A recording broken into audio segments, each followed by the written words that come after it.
ஐயாபுரம் கூட்டுறவு சொசைட்டியில் கடந்த சில மாதங்களாக 11 மணிக்கு தான் திறக்கப்படுகின்றது.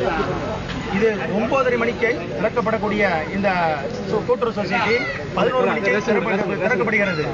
பல முறை தாசில்தாருக்கும் மேல் அதிகாரிகளுக்கும் தெரிவித்தும் நான் அதை சரி செய்கிறேன் என்று சொல்வார்கள். மீண்டும் அதை ஒரு சில தினங்களுக்கு மாத்திரம் அதை சரி செய்துவிட்டு பல முறையும் அது 11 மணிக்காக திறக்கப்படுகின்றது.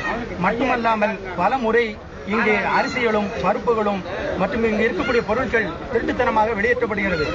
அப்பொழுது இது அறிவிக்கப்படும் போது அவர்கள் கூறுகின்றார்கள், நீங்கள் உடனடியாக தெரிவிங்கள், அந்த ஸ்பாட் நீங்கள் கூப்பிட்டு என்னை அறிவித்தால் நான் அந்த இடத்துக்கு வருவேன் என்று சொன்னார்கள். இதுவரைக்கும் வரவில்லை. இல்லை என்றால் சுவிட்ச் ஆஃப் செய்தார்கள். நேற்றைய தினம் அன்று பருப்பு ஒரு மூடையை அவர்கள் பிடிப்பதற்காக தாசில்தார் யதார்த்தமாக கடைநிலையில் இருந்தார்கள். மாலை 5 மணி அளவில் இந்த பருப்பை கடத்தி கொண்டு சென்றார். அதை பின்தொடர்ந்த தாசில்தார் சென்றார்கள். சில இடங்களில் வாகனம் திருப்ப முடியாத நிலையில் அவர் பருப்பு முடையை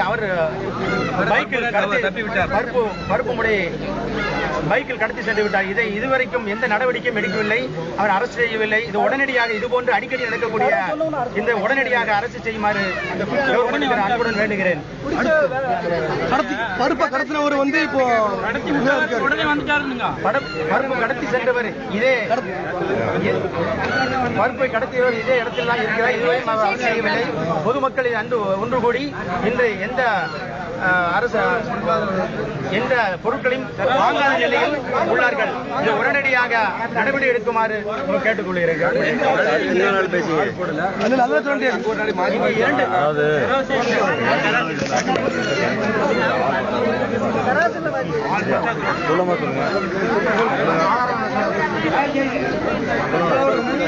சந்தையில் இருக்கக்கூடிய கூட்டுறவு சொசைட்டியில் 2 கடை உள்ளது.